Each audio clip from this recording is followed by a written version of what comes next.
नाजरीन, special TV के programme गुफ्तगू के साथ मैं हूं आपका मेज़बान मुस्तफ़ा कमाल पाशा। आज मेरे साथ इंतहाई मुअज़्ज़ज़ हस्तियां शरीक गुफ्तगू हैं। आमिर अली साहब एक इंतहाई संजीदा और सीनियर तजज़ियाकार हैं। मुख्तलिफ मौज़ूआत पर इनकी रिसर्च है और दस्तरस भी इन्हें हासिल है। एक मखसूस नुक्ता नज़र रखते हैं और उस पर दलील के ज़रिए इसरार भी करते हैं। आमिर अली साहब, खुशामदीद, आप हमारे प्रोग्राम में तशरीफ़ लाए। हमारे साथ दूसरे शरीक गुफ्तगू एक बड़े सीनियर रिसर्चर हैं, पढ़ने लिखने का शौक़ रखते हैं। इकबाल उनकी तहकीक का महवर और मरकज़ है। इंजीनियर ख्वाजा अब्दुल वहीद साहब हमारे साथ शरीक गुफ्तगू हैं। आपका शुक्रिया कि आप हमारे प्रोग्राम में तशरीफ़ लाए। आज हम जिन मौज़ूआत पे गुफ्तगू करेंगे आपसे, उनमें एक बहुत बड़ा मौजू है कि पाकिस्तान इस वक्त मौसमियाती तब्दीलियों की ज़द में है। बारिशों ने तबाही मचा रखी है। जुलाई का महीना 10 दिन गुजर चुके हैं और गर्मी का नामो निशान नहीं है। सर्दी लगती है और बारिशें ऐसे हो रही हैं कि जैसे भर बरसात है।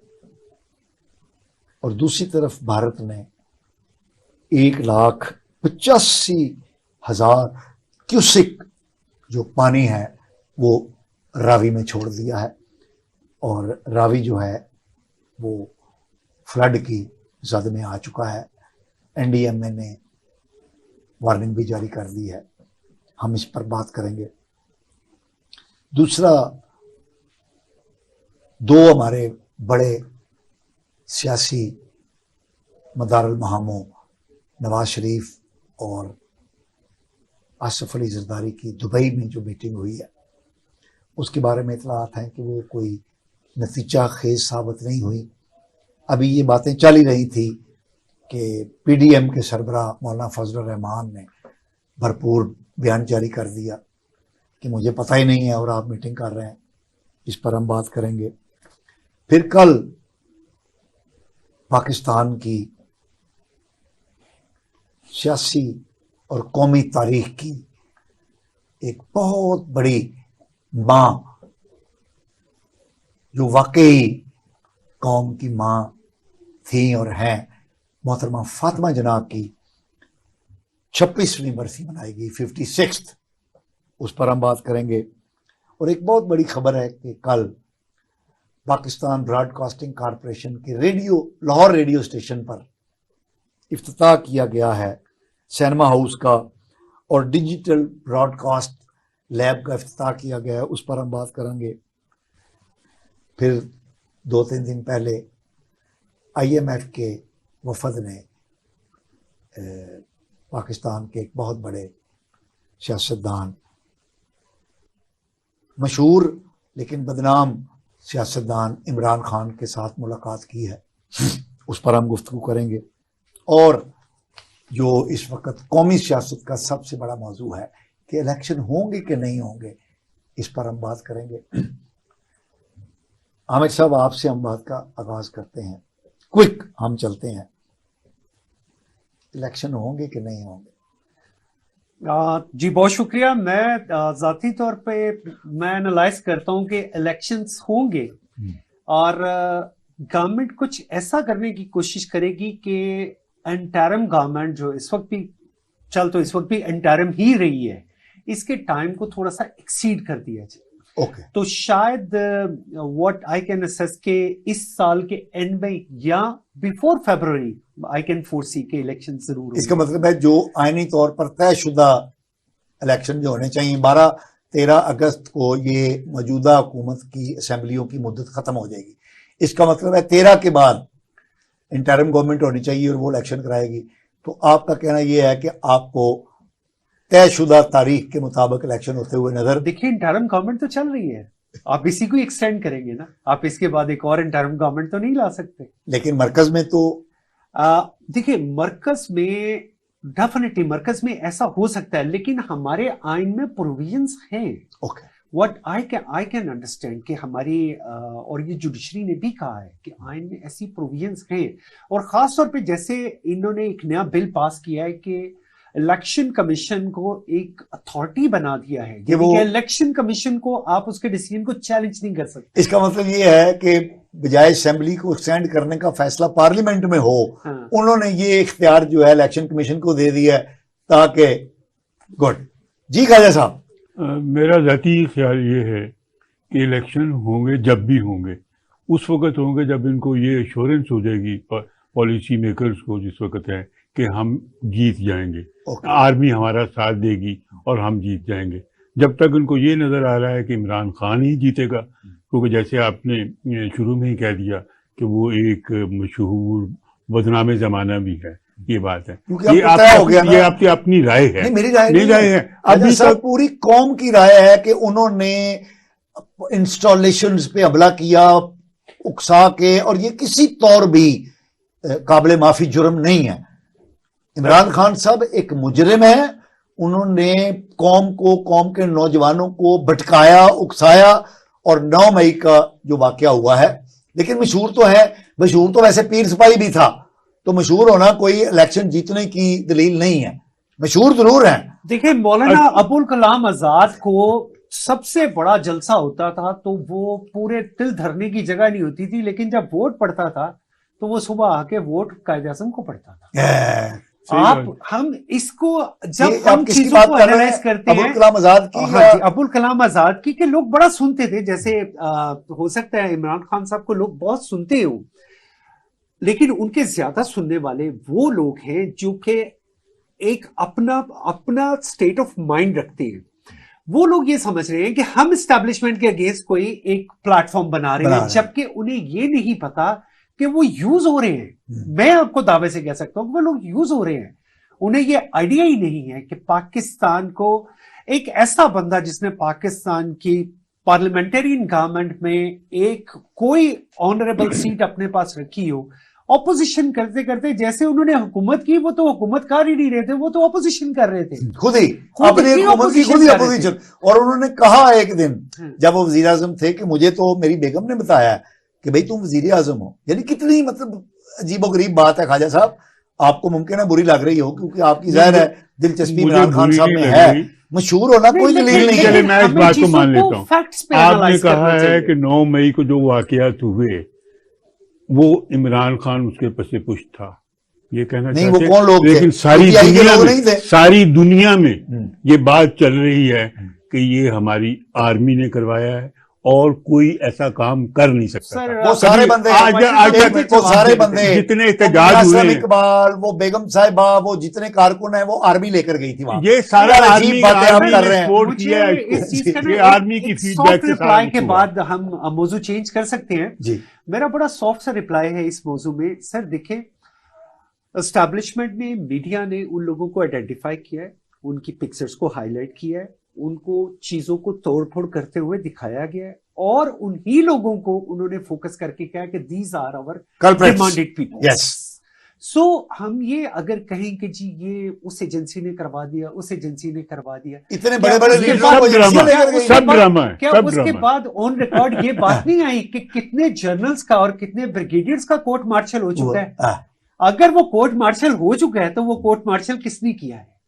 तो मैं के साथ सामने आ गए, ख्वाजा साहब रिजल्ट सामने आ गए, कोर्ट मार्शल के रिजल्ट आ गए। मुल्क दुश्मन बयानिए के जरिए नौजवान नस्ल को भटकाया है, प्रागंदा किया है, सियासत में गंद डाला है।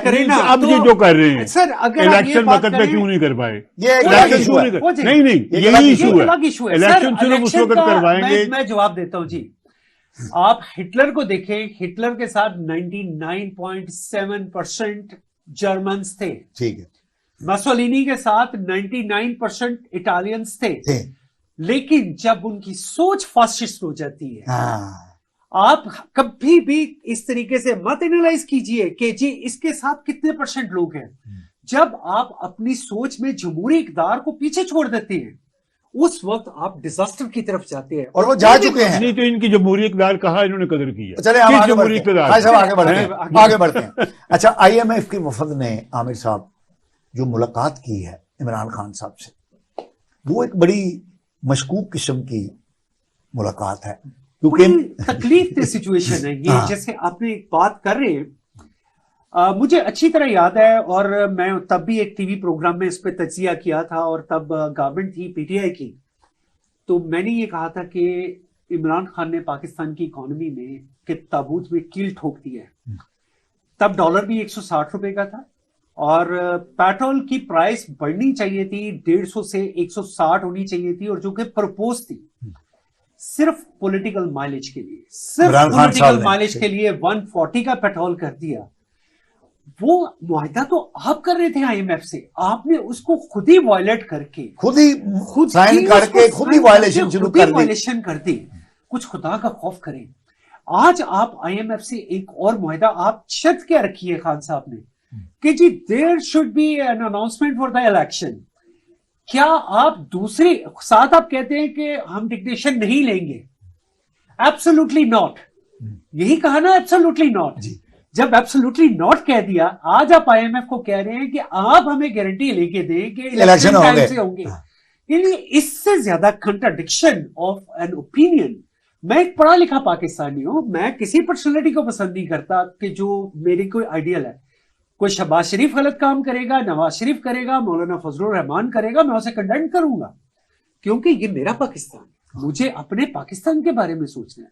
What I will suggest you कि उसको ऐसी शर्त, और आप IMF के सामने की शर्त रख रहे हैं कि हाँ जी हम आपके प्रोग्राम को तब एक्सेप्ट करेंगे जब इलेक्शन की अगर डेट तय कर देंगे। यानी आप खुद ही वो बात कह रहे हैं जब आप कह रहे हैं एब्सोल्युटली नॉट, और हम बाहर और उनको बिठा रहे हैं आप, क्या हो भाई हमारे पॉलिटिक्स को आप कह रहे हैं कि जी आप हमें खालिद साहब। अच्छा, मैं ये कहना चाहता हूँ, अब तो इमरान खान इन नहीं है ना प्रैक्टिकली स्पीकिंग, तो IMF से इनका वायदा क्यों नहीं होता? हो गया क्या ना?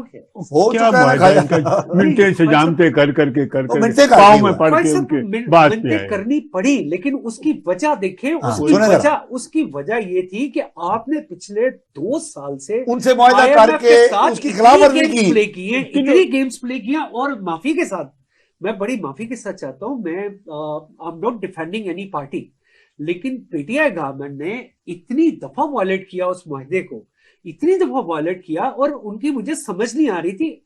आपके पॉलिटिकल माइलेज कभी भी आपके नेशनल कंसेंसस से ऊपर नहीं होते। आपके नेशनल कंसेंसस है आपकी इकोनॉमी। आपकी इकोनॉमी ठीक नहीं है, आप उसको पॉलिटिकल माइलेज पे लेके आ रहे हैं। आप ये सोच रहे हैं कि जी हमारा वोट बैंक कैसे बढ़ेगा। इस तरीके से इनकलाब आते हैं, कभी नहीं आते। हमेशा लीडर की सोच इज्तिमाई होती है। ख्वाजा नहीं, साहब, इनकलाब नहीं आमिर साहब, इनकलाब तो ले आए हैं ना इमरान खान साहब।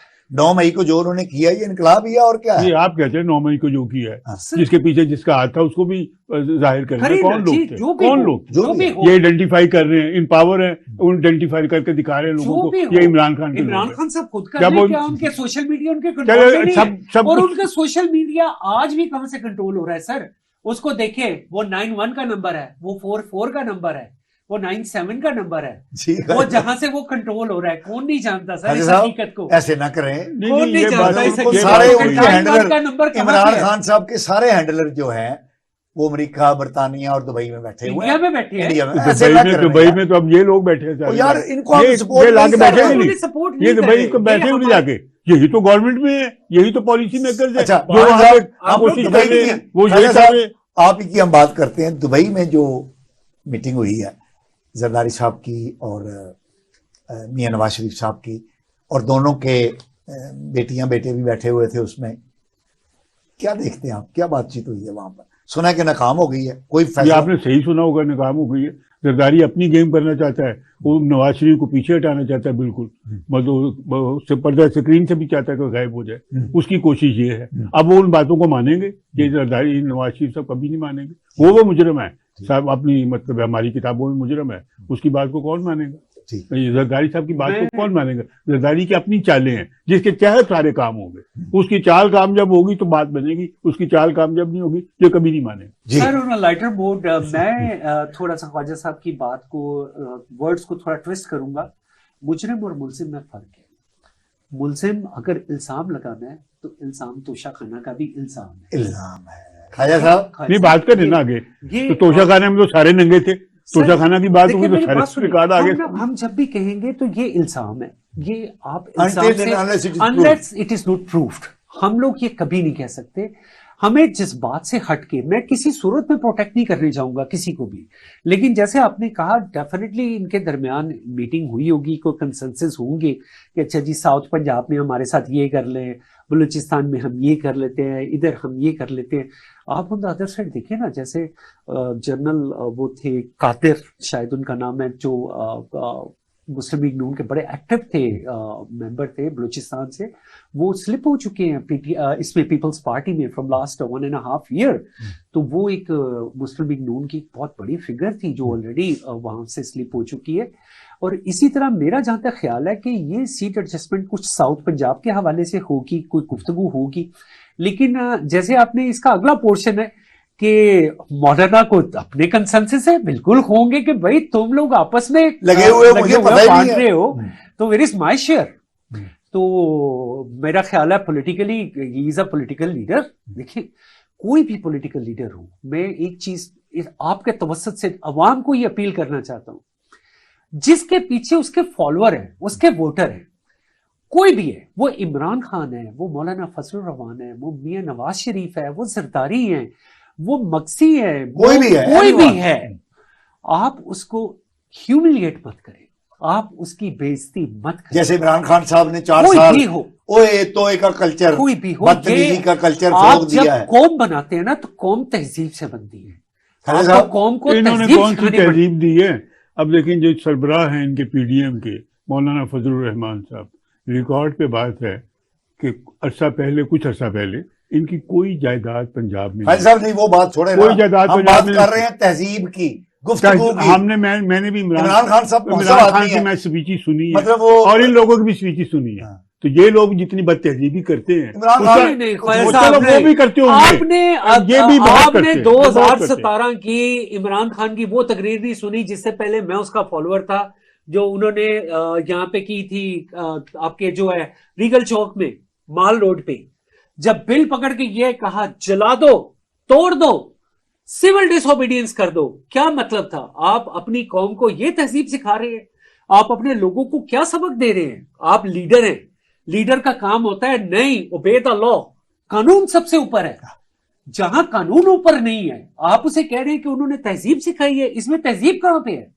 आप तो अपनी कौम को क्या कह रहे हैं कि सिविल डिसोबीडियंस बरतानिया कर के दो। पता नहीं किस यूनिवर्सिटी से ये पढ़े हैं, पता नहीं मुझे, तो ऑक्सफोर्ड से पढ़े। वो बताओ ना यूनिवर्सिटी जी, वाले बताओ ना जी। सुन लेना, वो यूनिवर्सिटी वाले भी पछता रहे होंगे कि यार हमने किसको डिग्री दी है जिसकी ये हालत है। वाइस चांसलर भी रहे हैं वहाँ हाँ, पे। पता नहीं केड़ी वाइस यूनिवर्सिटी। चांसलर ब्रैडफोर्ड के मेरी एक सियासी एनालिस्ट के तौर पे ये राय है कि जो दुबई में जो मीटिंग्स हुई हैं उसमें तमाम मामला तय पा चुके हैं, और ये इन्होंने स्मोक स्क्रीन कायम की है, ये बयान दिलवा के, ये तासुर दे के कि यार ये मीटिंग नाकाम हो गई है, ताकि हाइप जनरेट ना हो। Hype generate I am very agreed. ठीक है, मेरी राय ये है Very कि agree. इन्होंने, क्योंकि दोनों साहिब लीडर हैं, नवाज शरीफ साहब भी और आसिफ अली जरदारी साहब भी मंजे हुए लीडर हैं, और इन्होंने जिस तरह सियासत को करीब से देखा है और भुगता है, इमरान खान को भी भुगता है इन दोनों लीडरों ने और फजलुर रहमान साहब ने भी, तो मुझे नहीं उम्मीद कि अब वे ये इस तरह की कोई हरकत करेंगे जिसके नतीजे में इनके दरमियान, इनकी सफ़ों में इंतशार हो और इमरान खान जैसे किसी बद तहजीब सियासतदान को दोबारा इक़्तिदार में आने का मौका मिले। तो मेरी राय ये है कि तमाम मामलात जो हैं वो तय पा चुके हैं, और आने वाले दिनों में ये परतें जो हैं इसकी आहिस्ता आहिस्ता खुलेंगी। तो जो फजलुर रहमान साहब का बयान है, उन्हें इस बात पर इख्तलाफ नहीं है कि ये मीटिंग क्यों हुई है और ये मीटिंग नहीं होनी चाहिए थी, उनको इस बात पर इख्तलाफ नहीं है, उन्हें सिर्फ इस बात पर इख्तलाफ है कि मुझे इत्मीनान में लिया जाना था। और ये मैं समझता हूँ उनका जो कंसर्न है ये सियासी तौर पे ठीक है, और ये कोई ऐसी बुरी बात नहीं है। उन्होंने ये कंसर्न शो किया है कि पीडीएम के सरबराह तो वो हैं तो उनको एतमाद में लिया जाना था। और इस हवाले से जो बयान आज आया है अब्बासी साहब का, जो मुस्लिम लीग नून के शायद खान अब्बासी साहब, उन्होंने बड़ा मोतदिल मिजाज बयान दिया है कि उनको इस बात पे इतराज नहीं है, उन्हें सिर्फ इस बात पे इतराज है कि उन्हें इत्मीनान में लिया जाना चाहिए था। नाज़रीन, ख्वाजा अब्दुल वहीद साहब और आमिर अली साहब से हमारी गुफ्तगू जारी रहेगी। हम एक शॉर्ट ब्रेक पर जा रहे हैं, हमारे साथ रहिए।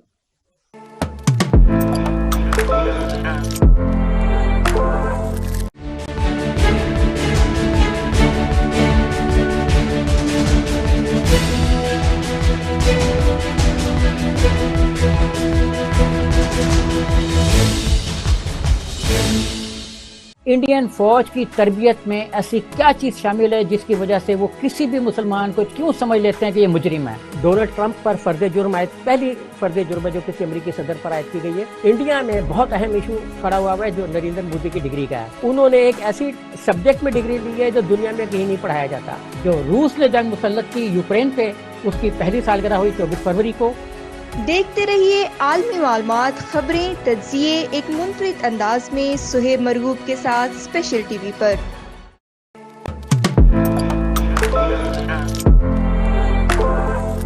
नाज़रीन, प्रोग्राम गुफ्तगू में वेलकम बैक। हमारे साथ शरीके गुफ्तगू हैं इंजीनियर ख्वाजा अब्दुल वहीद और आमिर अली साहब। अच्छा आमिर अली साहब, कल रेडियो पाकिस्तान लाहौर में हमारी जो वज़ीर इत्तलात और नशरियात हैं, उन्होंने एक सिनेमा हाउस का और ब्रॉडकास्ट मीडिया की लैब का इफ्तिताह किया है और बड़ी अच्छी बातें उन्होंने वहाँ पर की हैं। और आप क्योंकि इस मौजू पर यद तुला रखते हैं, तो मैं चाहूँगा कि आप बताएं कि इसकी क्या अहमियत है, फिर मैं आपको बताऊँगा कि ये पूरी दुनिया में। मैंने एक्चुअली इस सेगमेंट में और खास तौर पे being a goodwill ambassador with China, okay, मैंने बहुत सारा काम किया पाकिस्तान और चाइना के। अच्छा नाज़रीन, मैं ये आपको बताना भूल गया कि आमिर अली साहब गुडविल एम्बेसडर ऑफ चाइना भी हैं पाकिस्तान में। जी थैंक यू। तो उसमें खास तौर पे हमारा एक पास एक कॉन्सेप्ट था कि हम पाकिस्तान की मूवीज को चाइना में ऑन एयर करें सिनेमा में। अच्छा। और उसमें वी गॉट पार्शली सक्सेसफुल। जैसे परवाज है जुनून एक ऐसी मूवी थी पाकिस्तान की जिसने कोविड के दिनों में चाइना के एक सिनेमा में एक शो में, लेकिन उसने तकरीबन कोई 30 करोड़ रुपए का बिजनेस किया था। और नाज़रीन, ये आमिर अली साहब तो बड़ी, मैं चाहूंगा कि दोबारा बताएं ये, क्योंकि हमारा तासुर ये है कि हमारी फिल्म इंडस्ट्री तो मर मुक गई है, खत्म हो चुकी है। तो ये बता रहे हैं। आमिर अली साहब दोबारा बताइए जरा। लेकिन अगली बात आप सुनेंगे तो आप ज्यादा शॉक्ड होंगे कि चाइना की 5 movies, 3 idiots, PK, Dangal, Sultan and Taare Zameen पर, 5 ये इंडिया की मूवी, इंडियन मूवीज, जिसमें से 4 आमिर खान की थी, 1 सलमान खान की थी। इनका चाइना में बिजनेस का वॉल्यूम $2 बिलियन था। इसलिए आप उससे शॉक ना हो, वो एक बड़ा छोटा सा पोर्शन है। इससे पता चलता है कि $2 बिलियन, तो इससे पता चलता है कि हमारी एफिशिएंसी का लेवल कितना पुअर है। We should not be proud of it. हमें इससे बड़ा बुरा सबक सीखना चाहिए। अब मैं आपको हिस्टोरिकली इसके पीछे लेके चलता हूं, इस बैकग्राउंड में। जैसे मैंने आपके प्रोग्राम के शुरू में कहा था कि I know better than about this topic.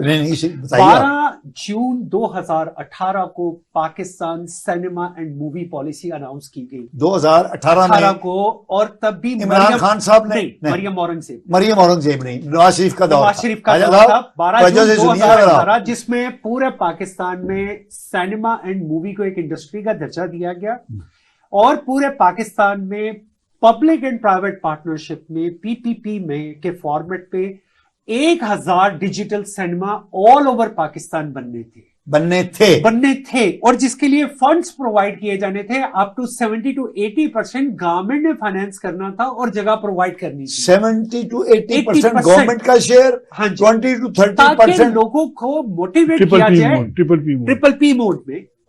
और उस पूरे प्रोजेक्ट में कभी आप उसे पूरा गो थ्रू कीजिएगा, it was such a lovely project. फिर ये था कि अगर कोई और मुल्क पाकिस्तान में मूवीज बनाने आता है तो हम उसको बोर्डिंग, लॉन्चिंग, होटलिंग, ये वो सारी फैसिलिटीज देंगे।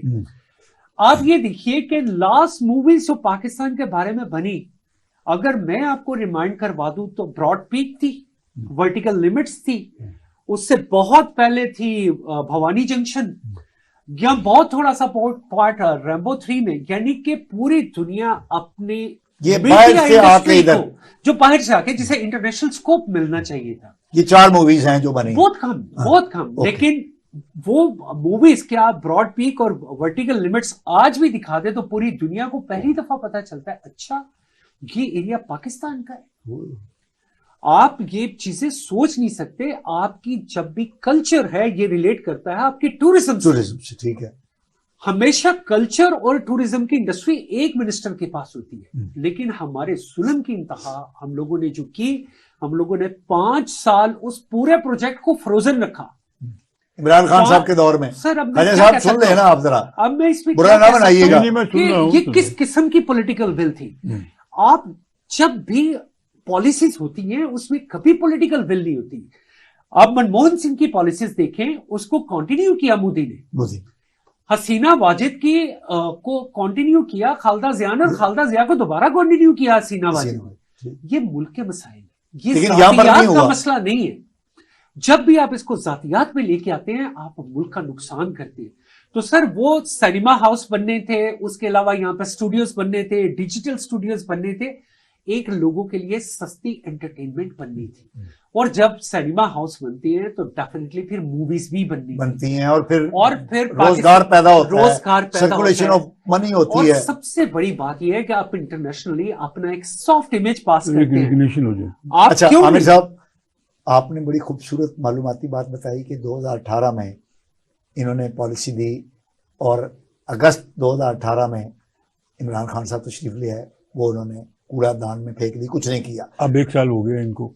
मैं वही अर्ज कर रहा हूँ, अब फिर इन्होंने पॉलिसी दी है, तो अब फिर 1 महीने के बाद ये गवर्नमेंट फारिग हो जाएगी। सर दिखे, तो इसका मतलब है ये फिर पॉलिसी तो पहले है ना, पॉलिसी तो पहले की है मरियम औरंगजेब ने जो ये जिक्र कर रहे हैं। नहीं अब भी मैं डिसएग्री इस बात से करता हूं कि हम इसे वो पॉलिसी मौजूद है, हमें इसे पॉलिटिकल विल की तरफ नहीं ले जाना चाहिए। कोई भी गवर्नमेंट आए, अगर एक पॉलिसी बनी है और वो कंसेंसस की है, उसे कंटिन्यू किया जाए। ठीक है, वो हुकूमत भले पीटीआई की हो, मुस्लिम लीग की हो, पीपल्स पार्टी की हो, किसी की भी गवर्नमेंट हो, जैसे कंटिन्यू करना चाहिए, कंटिन्यू करें, क्योंकि ये नेशनल कंसेंसस जी खाजा साहब, ये कल्चर ही नहीं है हमारा ऐसा करने का, शुरू से कल्चर नहीं है। ऐसी एक बात नहीं, कई बातें ऐसी होंगी जो हमने पीछे थी, आगे नहीं हो सकी। अब इनको आए हुए इतना अर्सा हो गया है, तो वही पॉलिसी, वही सारी बातें क्यों नहीं रिवाइव की इन्होंने, उसमें जान क्यों नहीं डाली इन्होंने? अगर वो इतनी इमरान खान से जान छूटे तो जान डालेंगे। इमरान खान से नहीं जान छूटती, इमरान खान से इनसे जान नहीं छूट सकती, ये हरफे आखिर है। इमरान खान से जान नहीं, उन्होंने पूरा जोर लगा के देख लिया, आर्मी को भी इन्वॉल्व कर लिया, किस पार्टी को, जुडिशरी को भी किस चीज को कंटिन्यू करेगा? यू मीन कि जो इन्होंने डिस्ट्रक्शन की 9 मई को, वो इस पॉलिसी को कंटिन्यू करे, या इस पॉलिसी को कंटिन्यू करे कि जजेस को हमने कैसे अपने ट्रैप में रखना है? किस पॉलिसी को कंटिन्यू करें? किसको कंटिन्यू करें? यही जो पॉलिसी चला रहे हैं, इसी में इनकी कामयाबी है। इमरान खान की कोई ऐसी बात बता दें जिसको ये कंटिन्यू करें। इनको अपनी पॉलिसी को कंटिन्यू करें, जुडिशरी को भी हैंडल करें, उनको अपनी ग्रिप में ले ले, और बाकी इदारों को भी अपनी ग्रिप में ले ले। साहब आगे बढ़ते हैं। गुजारिश ये है कि पाकिस्तान की तारीख में मोहतरमा फातिमा जना हमारी कौम की मां के दर्जे पर फायज हैं, और इसमें कोई दूसरी राय नहीं है कि उन्होंने तहरीक पाकिस्तान के अंदर कायद आज़म के साथ जिस तरह शाना बशाना रहकर तहरीक पाकिस्तान को कामयाबी से हमकिनार करने में अपना किरदार अदा किया। लेकिन हमने बतौर कौम अपनी माँ के साथ क्या किया, इस पर जरा आप रोशनी डालिए आमिर अली साहब। जी ये वाकई एक बहुत संजीदा, अलमनाक, हाँ बिल्कुल आपके वर्ड ज्यादा प्रॉपर है। हमें अपने लीडरान को हमेशा ऑनर करना चाहिए, उनकी इज्जत को बढ़ाना चाहिए, और कोशिश ये करनी चाहिए। पूरी दुनिया में ऐसा होता है, पूरी दुनिया अपने लीडर्स को अपना आइकॉन बनाती है। तो अगर कुछ ऐसा हुआ कि किसी एक डिक्टेटर ने उनको डिस्ग्रेस किया या उनकी पर्सनालिटी को डिस्ग्रेस किया, और उस वक्त को कहा गया कि ये उस वक्त की डिमांड है। शायद मैं आज ये समझता हूं कि अगर फातिमा जना कामयाब हो जाती तो शायद पाकिस्तान ना टूटता। बहुत खूबसूरत आपने बात कही। और मैं अपने नाजरीन को ये बताना चाहूँगा कि मशरकी पाकिस्तान के बंगालियों ने जिस तरह मोहतरमा फातिमा जना की इलेक्शन मुहिम में हिस्सा लिया और उनको जिस तरह वेलकम कहा, उसको देखते हुए आपकी बात बिल्कुल सच है कि अगर मोहतरमा फातिमा जना इलेक्ट हो जाती और ये हमारे जो डिक्टेटर जनरल थे जनरल अयूब खान, ये वो घिनौना किरदार अदा न करते मोहतरमा फातिमा जना को हराने के लिए, शायद पाकिस्तान की तारीख इतनी अलमनाक ना होती जितनी आज हमें नजर आ रही है। जी, हमारे जो बड़े मोहतरम लीडर थे पाकिस्तान पीपल्स पार्टी के, जुल्फकार अली भट्टू, उनके भी इसके बारे में ये कमेंट थे कि इसने शादी क्यों नहीं की। मतलब ये अब पसे मंजर वो बात कुछ कहना चाहते थे लेकिन वो नहीं कही उन्होंने। ये कही कि शादी क्यों नहीं करती है। अच्छा, जहाँ तक उनकी बढ़ाई का तल्लक है उसमें मैं बिल्कुल आपके साथ, बहुत बड़ी लीडर भी थी, उनके बड़े एहसानात हैं।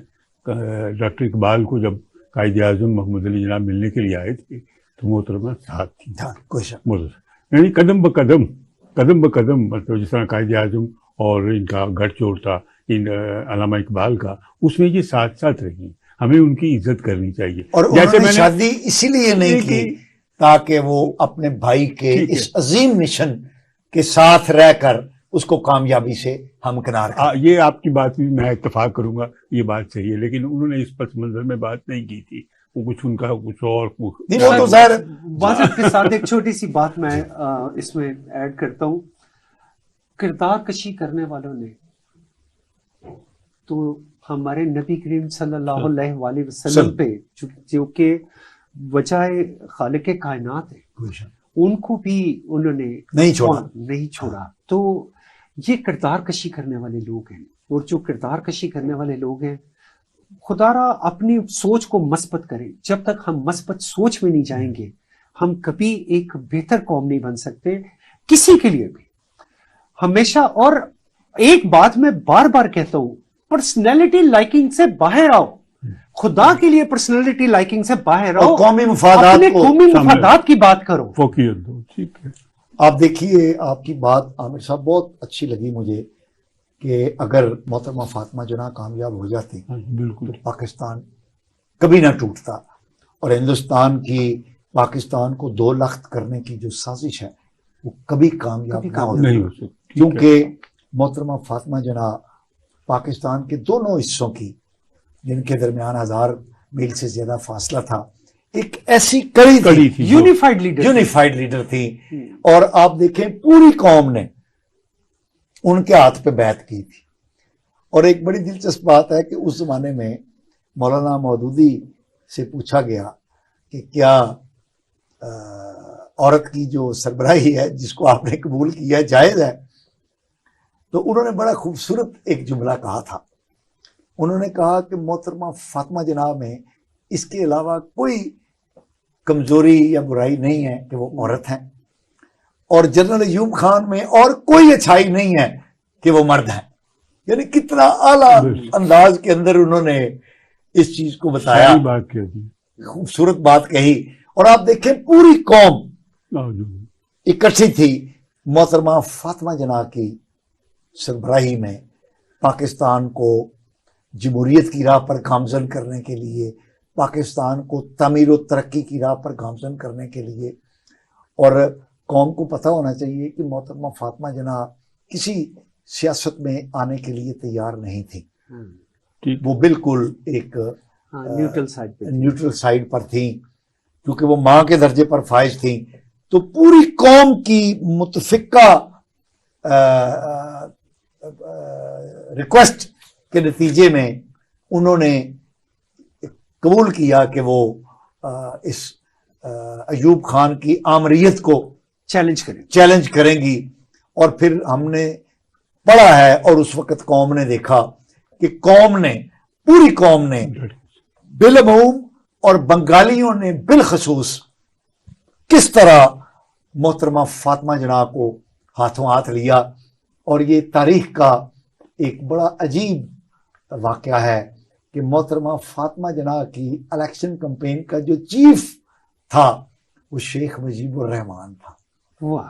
और वो मोहतरमा फातिमा जना के जलसों में उनके कदमों में बैठा करता था शेख मुजीबुर रहमान, जिसको हमने बाद में अगरतला साजिश केस में फंसाया और फिर उसको अलहदगी का सिंबल बना के पेश किया। तो वो पूरी मोहतरमा फातिमा जना की, ये तो आप एक लंबा चैप्टर खोल देंगे। इलेक्शन कैंपेन में वो मोहतरमा फातिमा जना के कदमों में बैठा करता था।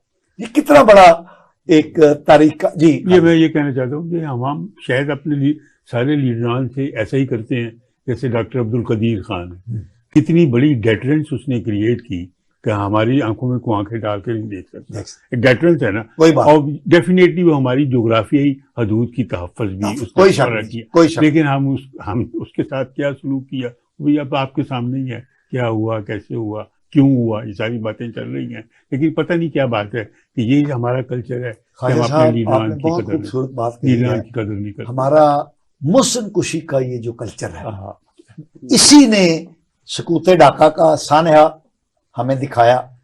ये इसी मोहसिन कशी का कल्चर है कि आज हम भिखारियों की कौम बने हुए हैं। ये इसी मोहसिन कशी का कल्चर है जिसने पाकिस्तान को सियासी तौर पे, पाकिस्तान को मुआशी तौर पे, पाकिस्तान को मुआशरती तौर पे क्रिपल करके रखा हुआ है। हिंदुस्तान इस वक्त दुनिया की तीसरी बड़ी इकॉनमी बनने जा रहा है और दुनिया के तमाम बड़े ममालिक जो हैं वो मोदी को बतौर वजीर आजम हिंदुस्तान हाथों हाथ लेते हैं और उनके इस वक्त जो फॉरेन एक्सचेंज रिजर्व हैं वो 600 अरब डॉलर के हैं और पाकिस्तान जो है वो 2, 3 से 4 अरब डॉलर हो जाए तो हम खुशियां मनाते हैं कि 4 अरब डॉलर हो गए। 50 करोड़ डॉलर का आज इजाफा हो गया, हेडलाइंस लगती हैं। और हिंदुस्तान आज कहां पर खड़ा है? तो ये उसी मोहसिन कश कल्चर का नतीजा है कि पाकिस्तान आज आबो गिल के दरमियान है। हम अपने प्रोग्राम के आखिर की तरफ बढ़ते हैं कि पाकिस्तान इस वक्त मौसमियाती तब्दीलियों की जद में है। सैलाब की सूरत हाल है। NDMA ने बता दिया है कि सैलाब आ रहा है, होशियार हो जाओ, जागते रहना, मेरे ते ना रहना, सैलाब आ रहा जे। ठीक है। और ऊपर से इतला आज आई है कि हिंदुस्तान ने 1,80,000 क्यूसिक पानी जो है वो रावी में ड्रेन कर दिया है। सर अगर आप मेरी तरफ आ रहे हैं तो let me give you some reply. मैं ख्वाजा साहब की तरह इतना माहिर इंजीनियर तो नहीं हूं, लेकिन जब मुझे रूडा के बारे में पहली प्रेजेंटेशन मैंने देखी रावी अर्बन डेवलपमेंट अथॉरिटी के बारे में, तो जिसके बारे में इमरान खान की हुकूमत बहुत मैंने प्रोपेगेंडा करती है कि हमने पता नहीं क्या कर दिया। कि ये टेक्निकली पॉसिबल नहीं है। मैं इंजीनियर नहीं हूं, I am a planner, I am a financial planner. उन्होंने मुझे बुलाया, उन्होंने मुझे दिखाया, तो मैंने देख के आई जस्ट स्माइल्ड। मैं कहा ये टेक्निकली पॉसिबल नहीं है। रूडा यानी ये हाँ, मैं एक आपकी बात की सपोर्ट में ऐड कर दूं कि ये जो रूडा का प्रोजेक्ट है ख्वाजा साहब, ये शहबाज शरीफ के दौर में इसको कंसीव किया गया था। इस पर काम हुआ, 2-2.5 साल काम हुआ और जब फाइनल स्टेज पे शहबाज शरीफ साहब को पेश किया गया तो उन्होंने कहा कि ये काबिल अमल नहीं है, उन्होंने उसको डंप कर दिया। इमरान खान साहब की हुकूमत के पास क्योंकि कोई मंसूबा था ही नहीं तो उनको कहा गया कि यार फाइल कर दो। ये तो अब एक पॉलिटिसाइज हो जाएगा, लेकिन हम इसको देखें। एक जब आपने रावी का पानी इंडिया को दिया तो इंडिया ने वहां पे एक नहर बनाई जिसका नाम है इंदिरा नहर। वो नहर जो निकल के दिल्ली से राजस्थान तक जाती है और पूरे राजस्थान को सैराब किया उन्होंने, सहरा को उन्होंने बात किया और वो रावी का पानी था, हमारे रावी का पानी था। रावी जिसे हम रावी कहते हैं वो रवि कहते हैं। रवि, ओके। अच्छा, अब तो वो नाला बन चुका है, गंदा नाला जी। और जब मुझसे ये जिक्र किया गया तो मैंने सबसे पहले ये कहा था कि रूडा is only possible when you uplift it at least for 9 feet ऊपर, यानी आप इसके एजेस बना के उन एजेस को 9 फीट तक अपलिफ्ट करेंगे तो ये पॉसिबल है। अदरवाइज आप कहते हैं यहाँ के 35 मिलियन की पॉपुलेशन हम बनाएंगे, 35 मिलियन की population, it was suppose to be कि यानी कि 3.5 करोड़ की आबादी वहां पर बसाएंगे, वहां पर बसाएंगे। ये बात टेक्निकल पॉसिबल नहीं है।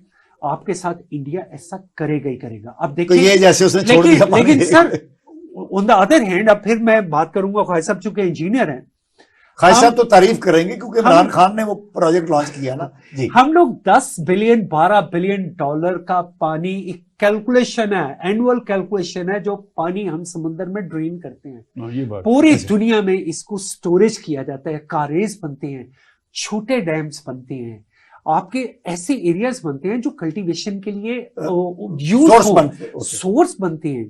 आप उसको मुख्तलिफ तरीके से स्टोर करते हैं। इनकी बात से इत्तेफाक करता हूँ कि हमने वाटर रिसोर्सेज डेवलपमेंट में कोई काम नहीं किया। जितना भी जो कुछ भी अब आपके सामने है, किसी हुकूमत ने भी नहीं किया। यानी छोटे छोटे डैम बनाने चाहिए थे, जैसे उन्होंने बात की, वो बात बिल्कुल सही की है, ताकि पानी रिजर्वायर होता और हम लोकल कल्टीवेशन मतलब। इंजीनियर ख्वाजा अब्दुल वहीद साहब, जनाब आमिर अली साहब, आपका बहुत शुक्रिया वेलकम कि आप हमारे प्रोग्राम में तशरीफ लाए और अपने ख्यालात आलिया से हमारे नाजरीन को आपने मुस्तफीद फरमाया। हमारे प्रोग्राम में आने का बहुत बहुत शुक्रिया। नाजरीन, आपने हमारी गुफ्तगू सुनी। ये गुफ्तगू हम आपके लिए करते हैं, फैसला आपने करना है कि हमारी गुफ्तगू कैसी रही। हमें अपने फीडबैक से आगाह कीजिएगा। अगले प्रोग्राम तक के लिए अपने मेज़बान मुस्तफ़ा कमाल पाशा को इजाज़त दीजिए। अल्लाह ने के बाद।